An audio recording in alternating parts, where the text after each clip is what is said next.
Hi guys and welcome back to the channel Deepak Yadav Education. Welcome to the daily current affairs of 8th of January 2022. तो guys आज है तारीख 8 जनवरी 2022 और है Saturday. आज की तारीख से जितने भी मोस्ट इंपॉर्टेंट करंट अफेयर्स बनेंगे उन सभी करंट अफेयर्स को हम लोग डिटेल में डिस्कस करेंगे। तो चलो शुभारंभ करते हैं, लेकिन उससे पहले गाइज अगर आप लोगों को इस लेक्चर का पीडीएफ चाहिए तो नीचे डिस्क्रिप्शन बॉक्स में आप सभी लोगों को टेलीग्राम का लिंक दिया गया है, वहां से जाकर आप लोग इस लेक्चर के पीडीएफ को डाउनलोड कर सकते हो। और यह है मेरी Instagram ID Deepak Yadav education. चाहो तो आप लोग मुझे यहाँ पर फॉलो कर सकते हो और अपनी जितनी भी क्वेरीज हैं मुझसे यहाँ पर पूछ सकते हो। बाय द वे दोनों ही चीज़ों का लिंक आपको नीचे डिस्क्रिप्शन बॉक्स में प्रोवाइड करवा दिया गया है। साथ ही साथ यार एक छोटी सी रिक्वेस्ट है, जैसे मैं आप लोगों से डेली बेसिस पर बोलता हूँ, यहाँ तक पहुँच चुके हो तो वीडियो को लाइक कर देना। एक लाइक करने से काफ़ी सपोर्ट मिलता है और हमेशा की तरह हम लोगों ने टारगेट रखा है आज भी 2K प्लस लाइक्स का। और जैसा कि आप लोगों को मालूम है ये वीडियो यूपीएससी और स्टेट पीएससी के पॉइंट ऑफ व्यू से बहुत इंपॉर्टेंट होता है। यहाँ पर हम लोग डेली बेसिस पर बहुत सारे इंपॉर्टेंट आर्टिकल्स का डिस्कशन करते हैं, साथ ही साथ वन वर्ड क्वेश्चंस को भी देखते हैं। मतलब कि आपको ये वीडियो बहुत अच्छे से सुनना है। लास्ट में मैं आपके साथ ये वन वर्ड क्वेश्चंस को शेयर करूंगा, इन सभी के आंसर्स आपको इस वीडियो में मिल जाएंगे और लास्ट में इसको सॉल्व करने की कोशिश करना, जिससे कि आपके अंदर एक कॉन्फिडेंस बिल्टअप होगा कि हाँ यार मैं इन क्वेश्चंस को प्रॉपरली सॉल्व कर पाया हूँ। साथ ही साथ आप वीडियो को भी काफ़ी अच्छे से सुन पाओगे। नाउ अब हम लोग क्या करेंगे, अपने कल वाले वन वर्ड क्वेश्चन की आंसर कीज को देखेंगे। मैं आपको कल वाली आंसर कीज बताता हूं ताकि आप लोग चेक कर सको कि आपने कितने क्वेश्चन सही किए थे और कितने गलत किए थे। कल आपसे पहला क्वेश्चन पूछा गया था, जो ये 7A है इसको सब डिवाइड कर रखा है 3 कैटेगरीज के अंदर, और वो 3 कैटेगरीज कौन कौन सी हैं, वो है वेट, ड्राई और थॉर्न बुश। नेक्स्ट क्वेश्चन आपसे पूछा गया था, हम लोगों के पास कैग की एक रिपोर्ट आती है रिसेंटली, और कैग की फुल फॉर्म क्या है, controller and auditor general of India. अब इनकी रिपोर्ट में बताया गया कि जो गांधी सागर डैम है इसको अर्जेंटली एक रिपेयर की जरूरत पड़ चुकी है। तो क्वेश्चन ये था कि जो गांधी सागर डैम है ये कौन सी नदी के ऊपर लोकेटेड है, वो है चंबल रिवर। नेक्स्ट क्वेश्चन आपसे पूछा गया था, जो प्रोसेस ऑफ एक्वेमेशन है, कल ही मैंने आप लोगों को एक्वेमेशन और क्रीमेशन के बीच में डिफरेंस बताया था। नाउ जो एक्वेमेशन का प्रोसेस है इसको डेवलप और पेटेंट किया गया था 1888 में बाय विच पर्सन, तो उनका नाम है Amos Herbert Hansen. Next question आपसे पूछा गया था कि एक व्यक्ति रिसेंटली काफ़ी चर्चा में देखने को मिले, इनकी रिसेंटली डेथ हुई थी और ये ब्लैक साउथ अफ्रीकन्स की आवाज़ बनकर निकले थे, उनका नाम है देसमंड टूटू। नेक्स्ट क्वेश्चन आपसे पूछा गया था, हाल ही में सूडान के जो सिविलियन प्राइम मिनिस्टर है उन्होंने रिजाइन किया है, उनका नाम क्या है, उनका नाम है अब्दुल्ला हमदौक। अगला क्वेश्चन आपसे पूछा गया था, रिसेंटली महाराजा बीर बिक्रम एयरपोर्ट को ओरिजिनली बनाया गया था यूएस एयरफोर्स के थ्रू सेकेंड वर्ल्ड वॉर के टाइम पर। तो इन्होंने यहाँ पर ये जो एयरपोर्ट बनाया, उन्होंने यहाँ पर एक राजा के साथ कोलेब्रेशन किया था, उन राजा का नाम क्या है, उनका नाम है बीर बिक्रम किशोर माणिक्य देबरमन। आई होप आप लोगों ने सभी आंसर्स बिल्कुल सही सही दिए थे। नाउ स्टार्ट करते हैं डिस्कशन को। यह है हमारा आज का सबसे पहला आर्टिकल और बहुत इंपॉर्टेंट आर्टिकल है हमारे एग्जाम के पॉइंट ऑफ व्यू से। लेकिन उससे पहले मैं आप लोगों से वही बात करना चाहूँगा जो डेली बेसिस पर बोलता हूँ। चाहो तो आप लोग साथ ही साथ नोट्स को प्रिपेयर कर सकते हो, अदरवाइज इसका पीडीएफ मैं आप लोगों को प्रोवाइड करवा ही दूंगा। पीडीएफ डाउनलोड कर लेना, जब भी आप लोग को टाइम मिले तो इसमें से इंपॉर्टेंट पॉइंट्स को निकालकर अपने नोट्स के अंदर इनकॉर्पोरेट कर लेना। अब ये आर्टिकल बात करता है language of courts in India. अभी रिसेंटली हम लोगों ने एक केस देखा है, वो केस क्या हुआ है, जो इंग्लिश है, यहाँ पर बोला गया English is the language in high court, ऐसा गुजरात हाई कोर्ट ने बोला। ठीक है, तो ये मुद्दा काफ़ी हद तक कवर किया गया अलग अलग न्यूज़पेपर्स के अंदर। तो आप कहोगे इतनी छोटी सी बात है, इतनी ज़्यादा डिटेल में क्यों कवर कर रहे हो इसको। इतना ज़्यादा डिटेल में इसको इसलिए कवर किया जा रहा है क्योंकि आपने लक्ष्मीकांत की बुक के बारे में सुना होगा। ठीक है, ऑब्वियस सी बात है, यूपीएससी एस्पिरेंट हो तो लक्ष्मीकांत के बारे में तो सुना ही होगा। अब क्या है, लक्ष्मीकांत की जो इंडियन पॉलिटी की बुक है उसका 6ठा एडिशन उठाना और चैप्टर नंबर 65 के ऊपर जाना। चैप्टर नंबर 65 के अंदर 65.2 वाले पार्ट पर जाना, और वहाँ पर वो जो पार्ट है वो किस चीज़ के ऊपर है, language of the judiciary, language of the courts in India. तो मतलब आपका वो जो वाला पूरा पोर्शन है, आज आपका पोर्शन मैं खत्म करवा दूंगा। जितनी भी इंफॉर्मेशन है आज यहाँ पर कवर करवा दी जाएगी कि कोर्ट्स के अंदर आखिरकार कैसे कैसे लैंग्वेजेस पहले चला करती थी, फिर उसके बाद क्या क्या बदलाव हुए, सारी चीज़ें हम लोग कवर करेंगे हिस्ट्री के साथ। नाउ आगे बढ़ते हैं, लेकिन उससे पहले बता दूं ये article GS paper 2 Indian constitution और गवर्नमेंट पॉलिसीज एंड इंटरवेंशंस के पॉइंट ऑफ व्यू से इंपॉर्टेंट हो जाएगा। पहले हम लोग कुछ हिस्ट्री को कवर करेंगे, कुछ बैकग्राउंड को कवर करेंगे। बैकग्राउंड क्या है कि देखो कोर्ट्स के अंदर कोर्ट्स कैसे है, supreme court, high court, district court और सबऑर्डिनेट कोर्ट, सभी कोर्ट के बारे में बात करेंगे। कैसी कैसी भाषाएं आज के टाइम पर इन कोर्ट्स के अंदर इस्तेमाल की जाती है। सुप्रीम कोर्ट के अंदर तो इंग्लिश ही इस्तेमाल होती है, आप लोग को मालूम होगा, इंग्लिश के अलावा यहाँ पर कोई भी भाषा इस्तेमाल नहीं की जाती है। तो अगर हम हिस्ट्री को देखें तो ये जो लैंग्वेज यूज करी गई थी कोर्ट्स के अंदर पहले इतिहास में, ये उर्दू थी। उर्दू के बाद ये शिफ्ट हुए पर्शियन और फारसी की तरफ। ये सारी बातें कब की हो रही है, ये सारी बातें मुगल पीरियड के आसपास की हैं। ठीक है। और ये कहानी ऐसे ही आगे बढ़ती रही थी। लेकिन उसके बाद क्या होता है, जो ब्रिटिशर्स हैं वो एक नए सिस्टम को लेकर आते हैं। उस सिस्टम का नाम है कोडिफाई सिस्टम ऑफ लॉ। ये भारत के अंदर सिस्टम लाया जाता है। अब इस सिस्टम में बोला गया कि जो ये इंग्लिश है वो एक ऑफिशियल लैंग्वेज होगी इंडिया की। इंग्लिश का हम लोग इस्तेमाल करेंगे सभी जगह पर। ये यहाँ पर ब्रिटिशर्स ने इंट्रोड्यूस कर दिया। होता क्या है, फिर उसके बाद देश आज़ाद भी होता है। पोस्ट इंडिपेंडेंस के बाद क्या होता है, हमारे संविधान के अंदर, कॉन्स्टिट्यूशन ऑफ इंडिया के अंदर आर्टिकल 343 क्या बोलता है, आर्टिकल 343 ये बोलता है कि जो ऑफिशियल लैंग्वेज है इंडिया की वो हिंदी होगी, Hindi in the Devanagari script ये होनी चाहिए, है ना। तो आप कह सकते हो, मैंने यहाँ पे आपको हिस्ट्री बताया है कि ब्रिटिशर्स किस प्रकार से इंग्लिश को लेकर आए। लेकिन आज़ादी के बाद यहाँ पर क्या हुआ, हम लोगों ने हिंदी को एज अ ऑफिशियल लैंग्वेज माना। ये आप लोगों को मालूम होगा, ठीक है। मतलब ऐसा बोला गया कि आर्टिकल 343 के अंदर कि जो हमारा कॉन्स्टिट्यूशन ऑफ इंडिया है वो ये प्रोवाइड करवाता है कि जो ऑफिशियल लैंग्वेज है यूनियन की वो यहाँ पर हिंदी होनी चाहिए in the Devanagari script. Clear हुआ, ये यहाँ पर चीज़ें मेंशन की गई। मैंने आपको ये बताया कि हिस्ट्री में क्या चल रहा है। लेकिन उसके बाद क्या होता है, अगर हम इसके और बैकग्राउंड के बारे में बात करें तो ये कहानी आगे बढ़ती रहती है। लेकिन ब्रिटिशर्स के टाइम पर जो ये इंग्लिश लैंग्वेजेस को कंटिन्यू किया जाता है आगे, और फिर उसके बाद बोला जाता है देखो ऑफिशियल पर्पस के लिए भी क्या होगा, इंग्लिश लैंग्वेज का आगे इस्तेमाल किया जाएगा। फिर उसके बाद ये भी होता है कि जब हमारा संविधान कमेंस किया जाता है, संविधान को एक तरीके से लेकर आते हैं हम लोग, उसके बाद भी यहाँ पर इंग्लिश लैंग्वेजेस का काफ़ी लंबे समय तक इस्तेमाल हुआ। हालांकि उसके बाद चीज़ें बदलती हैं, प्रेसिडेंट के पास यहाँ पर पावर्स आती हैं। प्रेसिडेंट का यहाँ पर कंसेंट लेने के बाद हिंदी लैंग्वेज को भी हम लोग आगे इस्तेमाल कर सकते हैं, वो आगे की बात है। ये जो पॉइंट है इसको हम लोग आगे अभी कवर करेंगे, इसके ऊपर वापस आएंगे। पहले आपने इतना समझा, इतना समझ लो हिस्ट्री में क्या है कि अभी इंग्लिश को एक इंपॉर्टेंस मिल चुकी है। हालांकि आज़ादी के बाद यहाँ पर हिंदी को भी ऑफिशियल लैंग्वेज बोलने का यहाँ पर बोलने के बारे में आर्टिकल 343 के अंदर मेंशन किया गया, लेकिन अभी तक जो इंग्लिश लैंग्वेज है उसको एक प्रॉपर इंपॉर्टेंस मिल चुकी थी। ठीक है, देश आज़ाद हुआ। देश आज़ाद होने के बाद हमारा संविधान बना, नए नए आर्टिकल्स मेंशन करे गए। अब आर्टिकल्स मेंशन करे गए तो उसके बाद, ये तो मैंने आपको इतिहास बता दिया था, अब मैं आपको प्रेजेंट कंडीशन के बारे में बताता हूं। जो article 348 clause 1 sub clause A है, ये क्या बोलता है, states that unless parliament by law provides otherwise all proceedings before the supreme court and in every high court shall be conducted in English. अब इसका मतलब क्या है, इसका मतलब है जब तक पार्लियामेंट आपको एक लॉ प्रोवाइड नहीं करवा देता, ठीक है, अंटिल द पार्लियामेंट, आप ध्यान रख सकते हो, पार्लियामेंट जब तक आपको लॉ प्रोवाइड नहीं करवा देता तब तक जितनी भी प्रोसीडिंग सुप्रीम कोर्ट और हाई कोर्ट के अंदर चलेंगी वो सब इंग्लिश के अंदर चलेंगी। तो मतलब अभी भी सुप्रीम कोर्ट और हाई कोर्ट के अंदर इंग्लिश को एक वैल्यू दी जा रही है, इंग्लिश के अंदर ही सारी प्रोसीडिंग्स चलेंगी। फिर उसके बाद यहीं पर ये जो आर्टिकल 348 है, इसका अभी हमने देखा ये क्लॉज 1 सब क्लॉज ए है, लेकिन इसका ही आप देख पाओगे आर्टिकल 348 क्लॉज 2 क्या बोलता है।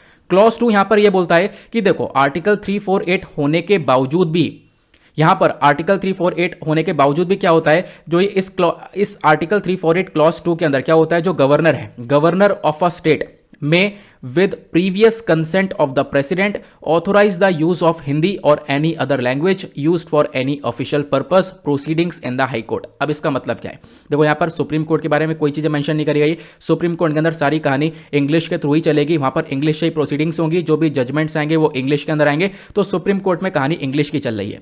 लेकिन अब हाई कोर्ट्स के लिए क्या बोला गया, हाई कोर्ट्स के लिए यहाँ पर आर्टिकल 348 क्लॉज 2 क्या बोलता है, जो गवर्नर है, स्टेट के अंदर आपको गवर्नर देखने को मिलता है, जो स्टेट का गवर्नर होगा वो क्या करेगा, एक कंसेंट, एक तरीके से आप कह सकते हो कि प्रेसिडेंट से एक बातचीत करेगा, कंसेंट लेगा कि हाँ, कंसेंट लेने के बाद हिंदी और दूसरी लैंग्वेज को ऑथोराइज किया जा सकता है। मतलब हिंदी और दूसरे जो लैंग्वेज का यूजेज है उसको ऑथोराइज किया जा सकता है। ठीक है, तो मतलब कि अब आप कह सकते हो हिंदी को थोड़ी सी वैल्यू मिल रही है। अब क्या हुआ, हाई कोर्ट के अंदर आप इंग्लिश के अलावा हिंदी लैंग्वेज का भी इस्तेमाल कर सकते हो इन द प्रोसीडिंग्स। ये कहानी चल रही थी। ठीक है, प्रोसीडिंग्स के अंदर क्या हो सकता है, आप हिंदी लैंग्वेज इंग्लिश के साथ साथ हिंदी लैंग्वेज का भी इस्तेमाल कर सकते हो, प्लस कोई दूसरी अदर लैंग्वेज है तो उसका इस्तेमाल भी किया जा सकता है प्रोसीडिंग्स के अंदर। ध्यान से सुनना, प्रोसीडिंग्स वर्ड को मैंने हाईलाइट कर रखा है, क्यों कर रखा है वो मैं आपको आगे बताऊंगा। उसी प्रकार से आज के टाइम पर उत्तर प्रदेश, बिहार, राजस्थान, मध्य प्रदेश, आज के टाइम पर देख पाओगे इन सबके पास ऑथोराइज है कि ये लोग यहाँ पर हिंदी का इस्तेमाल कर रहे हैं। क्यों, जैसे एग्जाम्पल ले सकते हो कि उत्तर प्रदेश के जो गवर्नर हैं, स्टेट के गवर्नर हैं, इन्होंने यहाँ पर कंसेंट लिया किससे, प्रेसिडेंट से, और उसके बाद यहाँ पर इन्होंने ऑथोराइज कर दिया हिंदी यूज को। तो इससे क्या हुआ, हिंदी की यहाँ पर यूज होने लगा। तो आज के टाइम पर उत्तर प्रदेश, बिहार, राजस्थान, मध्य प्रदेश, ये सब यहाँ पर हिंदी का इस्तेमाल करते हैं। उसी प्रकार से तमिलनाडु में आप देख पाओगे तमिल का इस्तेमाल किया जाता है हाई कोर्ट्स के अंदर। तो हाई कोर्ट्स के अंदर आपने ये देखा कि अब चीज़ों के अंदर बदलाव ये हुआ कि इंग्लिश के साथ साथ आप क्या कर सकते हो, आप हिंदी या फिर दूसरी अदर लैंग्वेजेस का इस्तेमाल भी कर सकते हो, लेकिन सुप्रीम कोर्ट के अंदर इंग्लिश का ही इस्तेमाल होगा। अब आगे बढ़ते हैं। अब ये कहानी आगे चलती रहती है।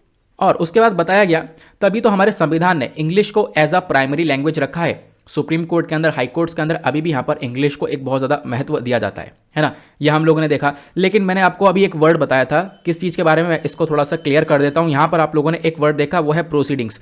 मैंने ये बोला कि हाई कोर्ट के अंदर क्या होगा, आप हिंदी के साथ साथ इंग्लिश साथ साथ और दूसरी लैंग्वेज का भी इस्तेमाल कर सकते हो, ये तो बात हो गई, ठीक है। लेकिन यहां पर क्या होगा, सिर्फ और सिर्फ ये प्रोसीडिंग्स की जाएगी इस भाषाओं के अंदर।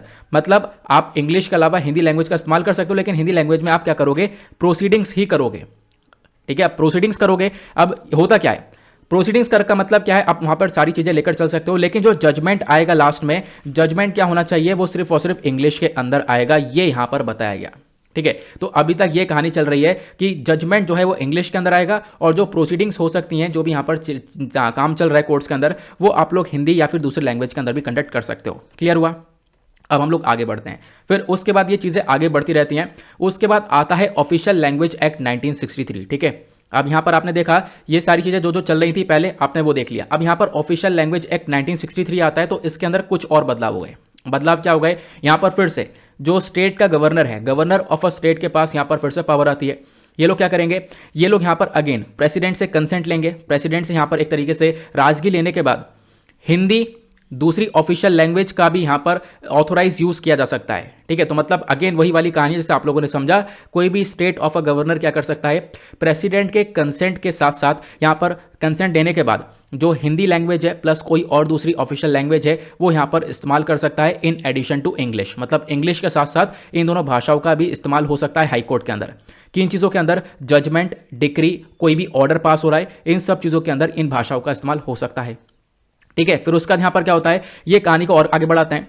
फिर यहाँ पर ये बोलते हैं, अभी हम लोगों ने क्या देखा, पहले सिचुएशन क्या चल रही है, पहले सिचुएशन ये चल रही है कि प्रोसीडिंग्स तो यहाँ पर आप हिंदी और दूसरी भाषा में भी कर सकते हो और इंग्लिश में भी कर सकते हो, लेकिन जो जजमेंट आएगा वो सिर्फ और सिर्फ इंग्लिश में आएगा। पहले ये कहानी चल रही थी, लेकिन यहाँ पर ये जो ऑफिशियल लैंग्वेज एक्ट 1963 है, इसने पलट दिया मामला। इसने बोला कि आप लोग प्रोसीडिंग्स तो कर ही रहे हो दूसरी लैंग्वेज में, हिंदी लैंग्वेज और दूसरी लैंग्वेज या फिर इंग्लिश के अंदर भी आप प्रोसीडिंग्स कर सकते हो, लेकिन अब यहां पे जो जजमेंट है वो भी आप लोग हिंदी लैंग्वेज में लेकर आ सकते हो, ठीक है। आप जजमेंट भी हिंदी लैंग्वेज में लेकर आ सकते हो, लेकिन ध्यान रखना होगा हिंदी लैंग्वेज के साथ साथ जो आप जजमेंट निकाल रहे हो उसके साथ साथ आपके पास एक इंग्लिश का ट्रांसलेशन भी होने चाहिए। मतलब इंग्लिश को साथ ही साथ एक इंपॉर्टेंस भी दिया हुआ है। क्लियर हुआ। तो मतलब इंग्लिश को यहां पर अभी भी एक तरीके से प्राइमरी लेवल पर रखा गया है, ये क्लियर हुआ। और जितनी भी हमारी ऑफिशियल लैंग्वेज, ये जो पूरा एक्ट है, इसके अंदर सुप्रीम कोर्ट को लेकर कोई भी चीजें मेंशन नहीं करेगी। तो मतलब सुप्रीम कोर्ट के अंदर अभी भी सिर्फ और सिर्फ इंग्लिश का ही यूज होगा। अभी हम सिर्फ हाई कोर्ट्स के अंदर बदलाव हुआ है उसके बारे में बातचीत कर रहे हैं, ठीक है। सुप्रीम कोर्ट के अंदर अभी भी यहाँ पर जो भी चीजें हैं, इंग्लिश ही यहाँ पर इकलौती लैंग्वेज है जिसमें प्रोसीडिंग्स वगैरह कंडक्ट होंगी सुप्रीम कोर्ट में। क्लियर हुआ। तो आपने सुप्रीम कोर्ट और हाई कोर्ट के बारे में समझ लिया कि सुप्रीम कोर्ट में यहाँ पर इंग्लिश का इस्तेमाल होगा और हाई कोर्ट के अंदर क्या है, आप जो दूसरी लैंग्वेजेस हैं, हिंदी है उसका भी इस्तेमाल कर सकते हो, साथ ही साथ इंग्लिश का भी इस्तेमाल कर सकते हो। तो आपके पास ये सारी चीजें देखने को मिलेंगी। ये आपने सुप्रीम कोर्ट और हाई कोर्ट के बारे में समझा।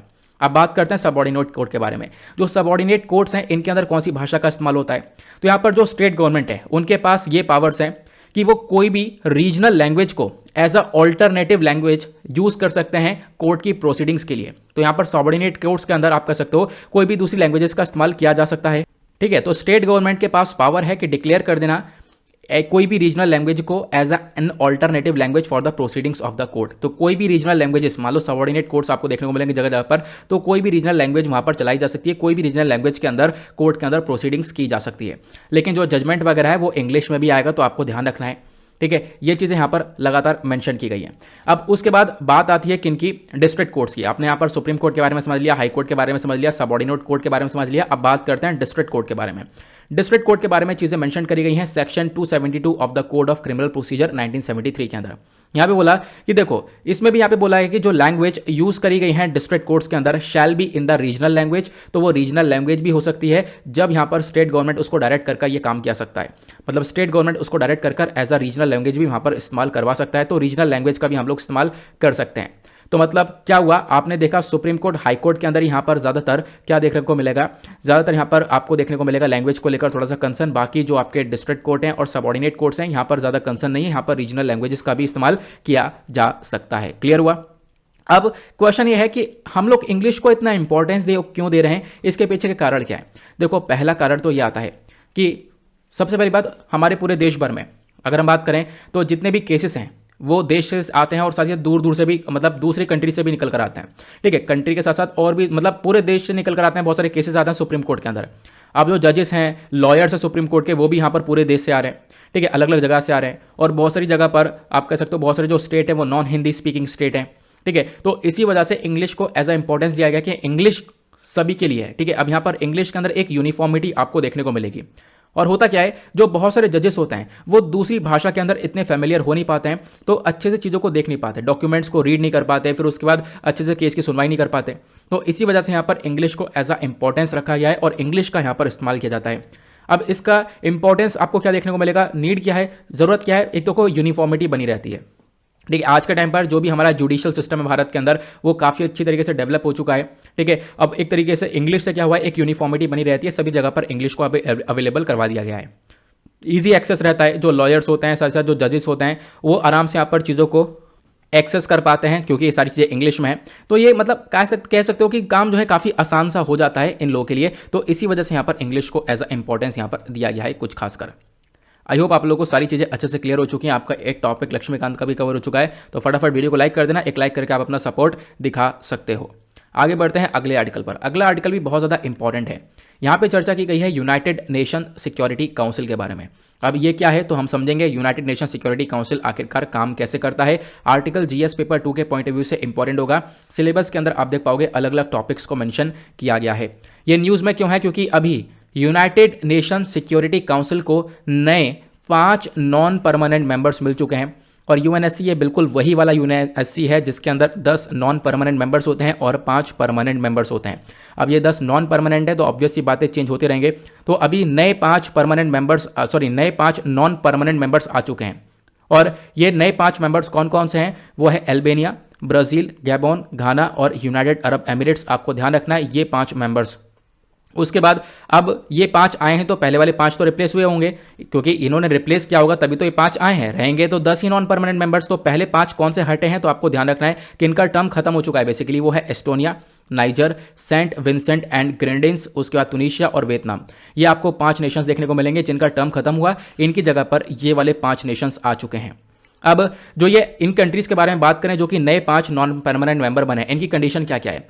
अल्बानिया ने तो पहली बार यहां पर ज्वाइन किया है यूनाइटेड नेशन सिक्योरिटी काउंसिल को, ध्यान रखना। उसके बाद जो ब्राजील है, ब्राजील का यहां पर 11वां टर्न आपको देखने को मिलेगा। और जो गैबोन और घना है, ये लोग यहां पर पहले भी आप कह सकते हो 3 बार देखने को मिलेंगे। ठीक है, पहले भी 3 बार रह चुके हैं। और उसके बाद यहाँ पर यूएई भी पहली बार आप कह सकते हो पहले 1 बार रह चुका है। तो लेकिन अल्बानिया का पहली बार यहाँ पर आप कह सकते हो as a non permanent member देखने को मिलेगा ये यूनाइटेड नेशन सिक्योरिटी काउंसिल के अंदर।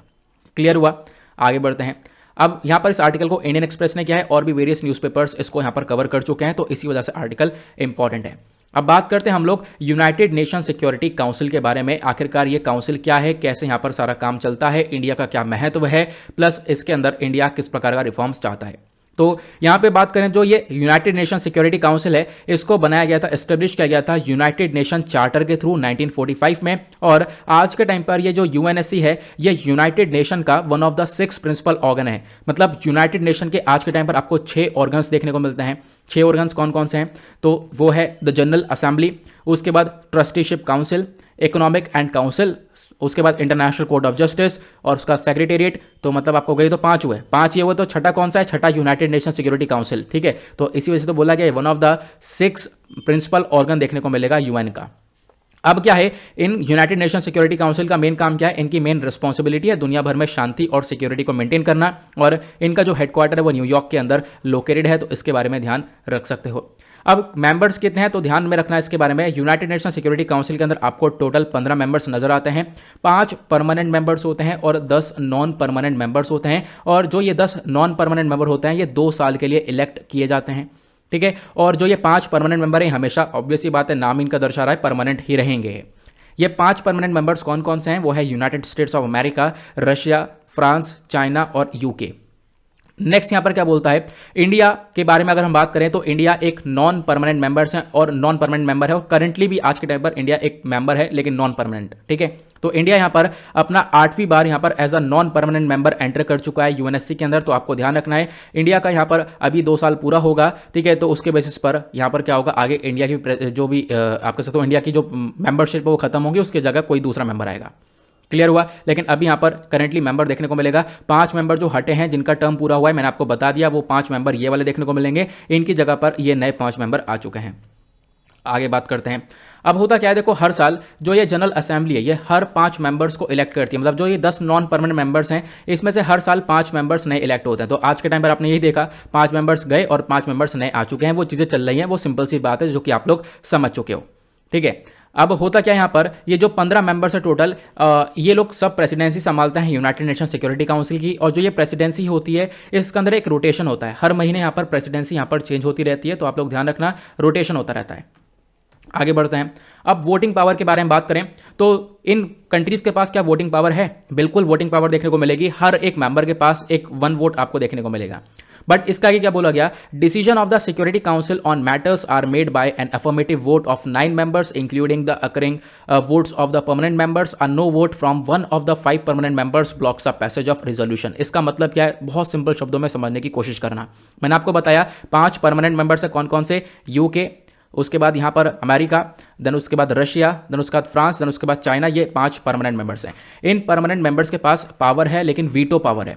वीटो पावर मतलब अपने आप में बहुत ज़्यादा इंपॉर्टेंट है ये। ठीक है, बाकी जो 10 नॉन परमानेंट मेंबर्स हैं इनके पास भी वोटिंग की पावर है, लेकिन मान लो यहाँ पर ये जो 15 मेंबर्स हैं टोटल, 15 में से 14 मेंबर एक डिसीजन को फेवर कर रहे हैं, एक डिसीजन को फेवर करें कि भाई ये डिसीजन पास होना चाहिए। लेकिन अगर किसी भी एक परमानेंट मेंबर ने, जो ये 5 मेंबर है, किसी भी एक परमानेंट मेंबर ने क्या किया, वीटो इस्तेमाल कर दिया, तो वहीं पे वो मुद्दा खत्म हो जाएगा, वो आगे कहानी पास ही नहीं होगी। तो यहां पर वही लिखा गया है, or no vote from one of the 5 permanent members blocks the passage of the resolution.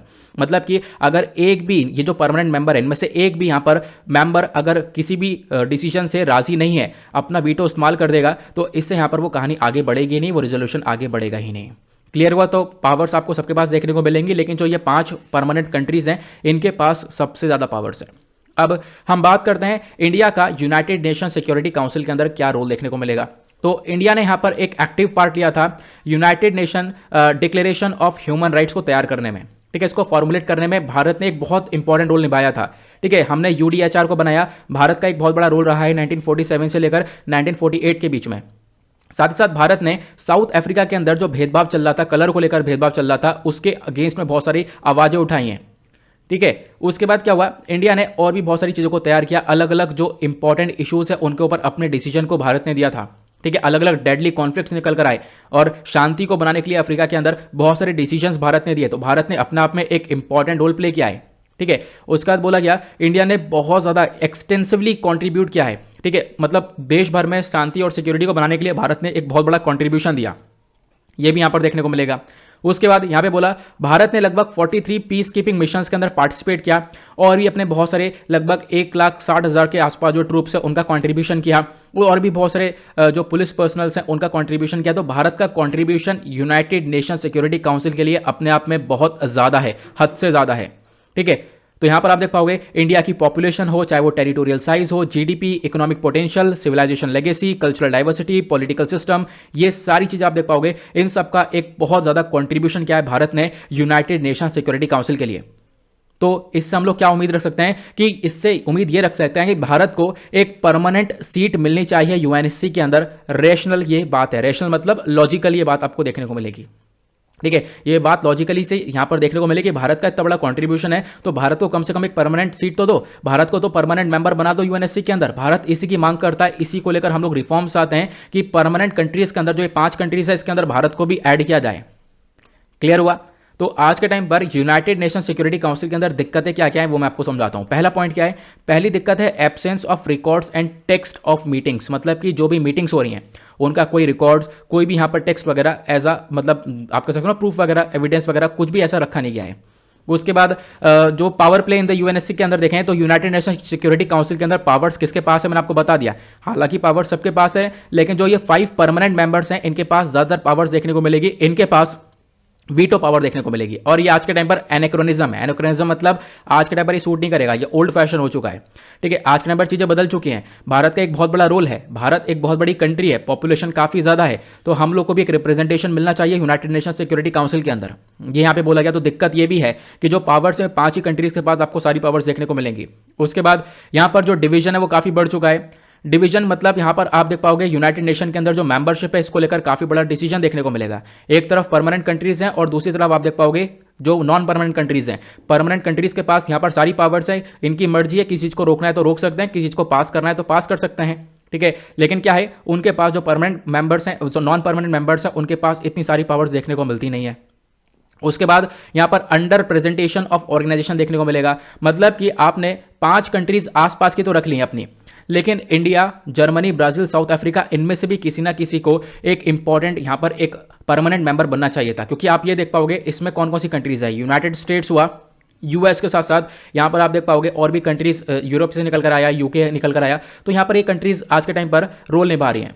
लेकिन इधर से सिर्फ एक ही कंट्री, आप एशिया से आप देख पाओगे सिर्फ और सिर्फ यहां पर एक ही कंट्री यहां पर नजर आ रही है। इंडिया को भी रोल मिलना चाहिए, ठीक है। इंडिया के साथ साथ इस वाले रीजन से आप देख पाओगे एक भी कंट्री ऊपर नहीं आ रही है, ठीक है। इस कंट्री का भी एक तरीके से रिप्रेजेंटेशन देना चाहिए, ब्राजील को रिप्रेजेंटेशन देना चाहिए यूएनएससी के अंदर।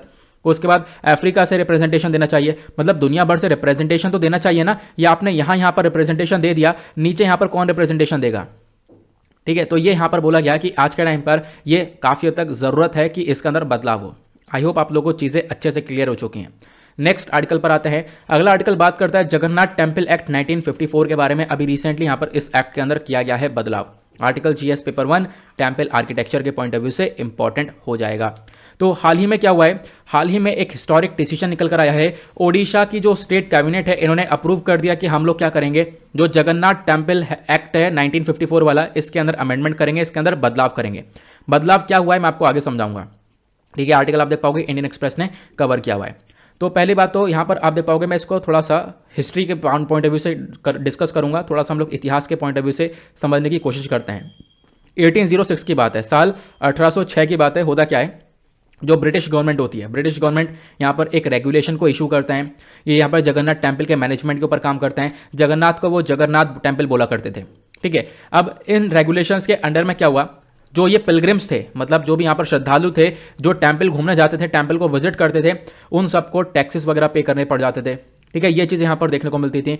तो ये सिस्टम पहले नजर आता था। तो 1806 की बात है। लेकिन होता क्या है, बाद में जो टेम्पल की मैनेजमेंट की पावर्स हैं, वो सारी पावर्स एक तरीके से पास कर दी गई थी किंग ऑफ खोरदा के पास। लेकिन थोड़ी जो पावर्स है वो कॉलोनियल गवर्नमेंट के पास भी थी, मतलब ब्रिटिशर्स यानी अंग्रेजों के पास भी काफ़ी सारी पावर्स थी जो कि टेम्पल को मैनेज करती थी।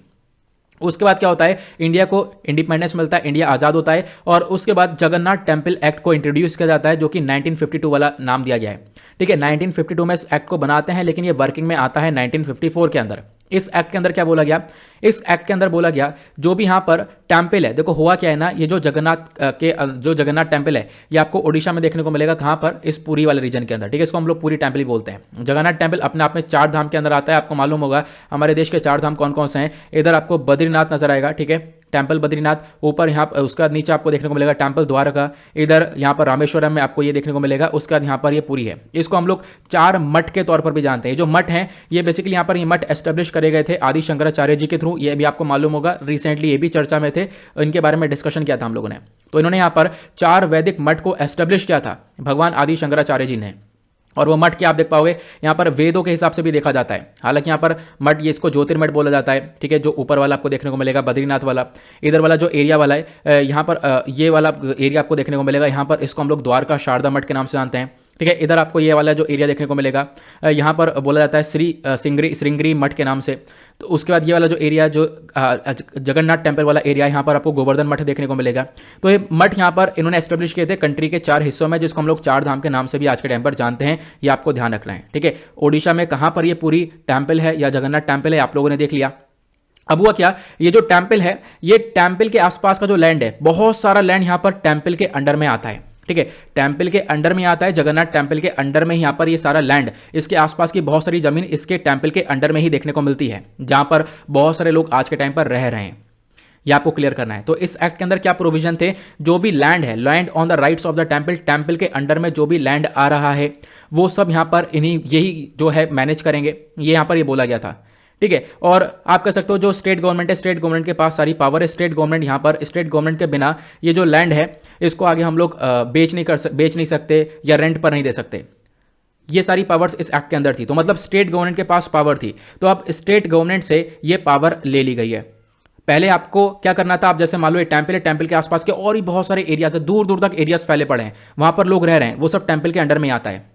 लेकिन लोगों ने यहाँ पे घर वगैरह बना रखे हैं, अब लोगों को वो जमीन चाहिए कि कोई हटाए ना, तो उसके लिए वो लोग अप्रूवल लेते थे स्टेट गवर्नमेंट से। ठीक है, अब स्टेट गवर्नमेंट से अप्रूवल लेते थे तो हजारों की कगार में अप्रूवल है, अप्रूवल वो इंप्लीमेंट ही नहीं हो पाता था, लंबे समय तक वो केस ऐसे ही पड़े रहते थे।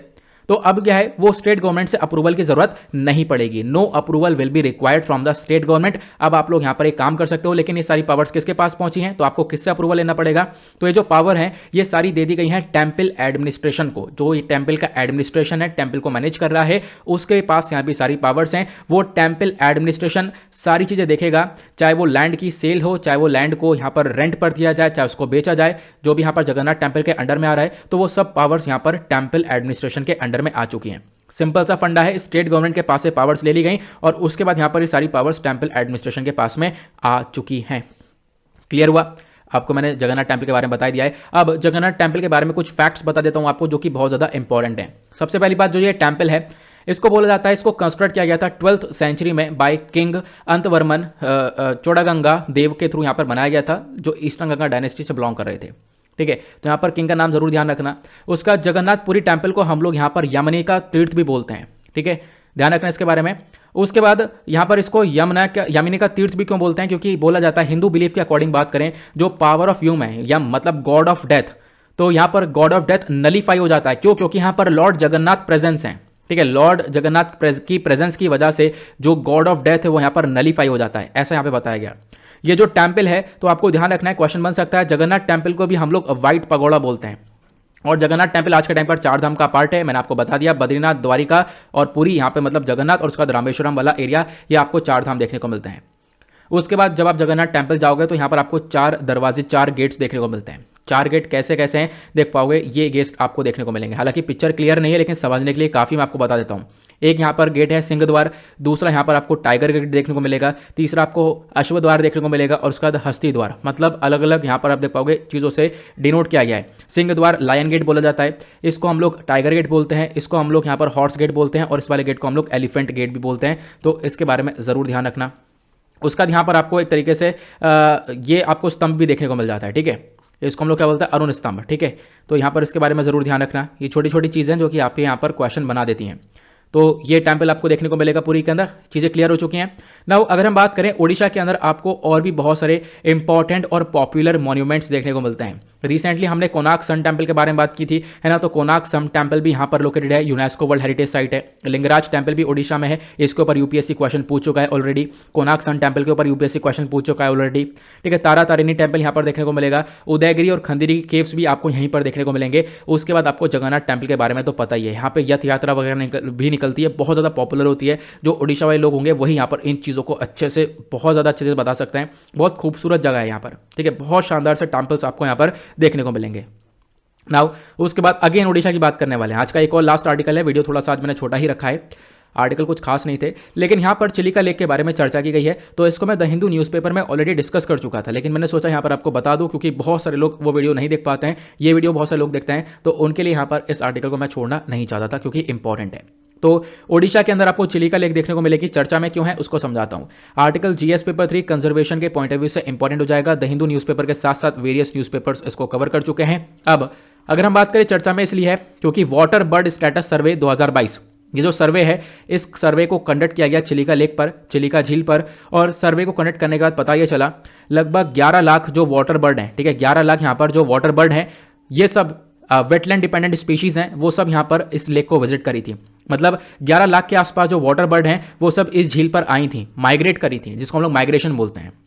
जो चिलिका लेक है वो अपने आप में एक लार्जेस्ट ब्रैकिश वाटर लेक है, मतलब इसमें खारा पानी, नमकीन पानी देखने को मिलता है। क्लियर हुआ? कहाँ पर लोकेटेड है, तो अगेन यहाँ पर देख पाओगे ओडिशा लोकेटेड है। उसके बाद यहाँ पर आपको ये चिलिका लेक, ये चिलिका झील देखने को मिलेगी। अब चिलिका लेक के बारे में अगर हम बात करें, तो चिलिका लेक एशिया की एक लार्जेस्ट और वर्ल्ड सेकंड लार्जेस्ट लगून कहा जाता है। 1981 में जो चिलिका लेक है इसको डेजिग्नेट किया गया था पहला इंडियन वेटलैंड, मतलब रामसर कन्वेंशन के अंडर में इसको एक नेशनल इंपॉर्टेंस मिला हुआ है, इंटरनेशनल इंपॉर्टेंस। तो मतलब चिलिका लेक एक रामसर साइट है। बाय द वे हमारे पास टोटल कितनी रामसर साइट है नीचे कमेंट सेक्शन में आप लोग बता सकते हो, पहले भी मैं काफी बार ये क्वेश्चन पूछ चुका हूं। उसके बाद चिलिका लेक के अंदर एक और बहुत बड़ा अट्रैक्शन है जिसकी वजह से लोग जाते हैं, वो है इरावदी डॉल्फिन। इरावदी डॉल्फिन यहाँ पर देखने को मिलती है चिलिका लेक के पास, तो आपको ध्यान रखना है। उसके बाद यहीं पर एक लार्ज एरिया है नालाबना आइलैंड का, आपको ये लार्ज एरिया देखने को मिलेगा जो कि काफ़ी सारा एरिया इसी लेक का कवर करता है। उसके बाद जो कालीजाई टेम्पल है, कालीजाई टेम्पल भी चिलिका लेक के जो आइलैंड है वहाँ पर लोकेटेड है, ध्यान रखना इसके बारे में। और चिलिका लेक आज के टाइम पर बहुत सारी बर्ड्स को एक तरीके से देख, यहाँ पर एक झील पर बहुत सारी बर्ड्स माइग्रेट करती हैं, बहुत सारी जो बर्ड्स हैं वो उड़कर आती हैं अलग अलग देशों से, कैस्पियन सी, लेक बाइकल, अरल सी और Russia, Kyrgyzstan, Mongolia, central south east Asia, Ladakh, Himalaya और भी बहुत सारे रीजन से यहाँ पर जो ये सारी बर्ड्स हैं ये उड़कर आती हैं इस लेक पर, जैसे आप लोग यहाँ पर सिनेरियो देख पा रहे होंगे। ठीक है, काफ़ी लंबे समय तक इस लेक पर यहाँ पर ठंडियों में ये बर्ड्स आती हैं, इसी वजह से चर्चा में है। तो अभी रिसेंटली कितनी बर्ड्स आई हैं, 11 लाख बर्ड आई हैं। ठीक है, आपको ध्यान रखना है। हालांकि यहाँ पर ये बर्ड कम आई हैं, इसको कंपेयर करें साल 2020 से तो 2020 में काफ़ी 12 लाख के आसपास आई थी, तो अभी यहाँ पर 2021 के अंदर ये थोड़ी सी कम बर्ड्स आई हैं, ऐसा बताया गया। उसके बाद यहाँ पर क्या है, यह हमने देखा। उसके बाद भारत के अंदर आपको बहुत सारी माइग्रेटरी स्पीशीज देखने को मिलेगी। माइग्रेटरी स्पीशी मतलब एक जगह से दूसरी जगह पर वो ट्रैवल करती हैं। इंडिया आज के टाइम पर एक टेम्पररी होम है, मतलब थोड़े टाइम के लिए बहुत सारे एनिमल्स और बर्ड्स आते हैं भारत के अंदर, वापस से वो चले जाते हैं। तो इंपॉर्टेंट जो एनिमल्स हैं वो कौन कौन से हैं, तो यहाँ पर आर्मर फैल्कन हुआ, बार हेड गीज हुआ, black necked cranes, marine turtles, dugong humpback whales, ये सारे यहाँ पर इंपॉर्टेंट एनिमल्स आपको देखने को मिलेंगे। और इन्हीं सब के कंजर्वेशन के लिए, इन्हीं सब की प्रोडक्शन के लिए भारत ने नेशनल एक्शन प्लान को भी लॉन्च किया था। और भारत आज के टाइम पर खुद एक सिग्नेटरी, एक पार्टी है कन्वेंशन ऑन माइग्रेटरी स्पीशीज का। जो भी माइग्रेटरी स्पीशी है उसकी प्रोटेक्शन के ऊपर, उसकी एक तरीके से सुरक्षा के ऊपर हम लोग पूरी तरह से ध्यान रखते हैं। क्लियर हुआ? नाउ आई होप आप लोगों ने सारी चीज़ अच्छे से सुनी है। नाउ अब यहाँ पर क्या करना है, आपको इन क्वेश्चंस को सॉल्व करना है। क्वेश्चन आपको बताता हूँ। सबसे पहले क्वेश्चन ये है, इंडिपेंडेंस के बाद, देश की आज़ादी के बाद, ठीक है, हमारी जो कॉन्स्टिट्यूशन ऑफ इंडिया है उस कॉन्स्टिट्यूशन के अंदर कौन सा आर्टिकल ने प्रोवाइड किया कि जो official language of the union India shall be in Hindi in the Devanagari script. ठीक है, तो कौन सा आर्टिकल यहाँ पर ये बोलता है कि हाँ जो ऑफिशियल लैंग्वेज है वो हिंदी होनी चाहिए इन द देवनागरी स्क्रिप्ट, तो आर्टिकल का नाम बताना है। नेक्स्ट क्वेश्चन आपसे पूछा गया, यूनाइटेड नेशन सिक्योरिटी काउंसिल को खुद के 5 नए नॉन परमानेंट मेंबर मिले हैं, तो उन 5 नए नॉन परमानेंट मेंबर का नाम आपको बताना है। नेक्स्ट क्वेश्चन क्या बोला गया, अब ये 5 नए नॉन परमानेंट मेंबर आए हैं तो कोई ना कोई मेंबर हटे होंगे पहले, बिल्कुल उनका टर्म खत्म हुआ है, तो उसमें से 2 के नाम तो यहाँ पर लिखे हुए हैं, तुनिशिया और वियतनाम। उसके बाद 3 मेंबर्स और हैं जिन्होंने अपना टर्म अभी रिसेंटली फिनिश किया है, उन तीनों के कंट्री के नाम आपको यहाँ पर लिखने हैं। नेक्स्ट क्वेश्चन, यहाँ पर क्वेश्चन ये बोलता है, temple is to be believe to be have been constructed in the 12th century by king. मतलब यहाँ पे पूछा गया है आपसे किसके बारे में, यहाँ पे पूछा गया है जगन्नाथ टेम्पल के बारे में। जो जगन्नाथ टेम्पल है ये बोला जाता है इसको कंस्ट्रक्ट किया गया था 12th सेंचुरी में एक किंग के थ्रू, उन किंग का आपको नाम बताना है।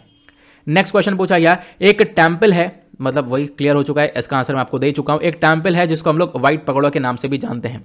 नेक्स्ट क्वेश्चन, जो कालीजाई टेम्पल है, कालीजाई टेम्पल लोकेटेड है कौन सी झील के आइलैंड पर, तो उस झील का नाम आपको बताना है। इसके बारे में आई होप आप लोग आराम से सॉल्व कर पाओगे, और अभी हमने तुरंत ही डिस्कस किया था। ठीक है, इनके आंसर्स जो मैंने आप लोगों को वहाँ पे प्रोवाइड करवा दिए हैं, चाहो तो आप लोग इनको गो थ्रू कर सकते हो, लेकिन खुद यहाँ पर अपने आप सॉल्व करने की कोशिश करना, इससे पता चलेगा आपने कितने अच्छे से वीडियो को सुना है। नाउ इसी के साथ करते हैं लेक्चर को समाप्त, मिलते हैं आप लोगों को नेक्स्ट वीडियो में। आज के लिए bye bye, have a nice day, thank you and जय हिंद।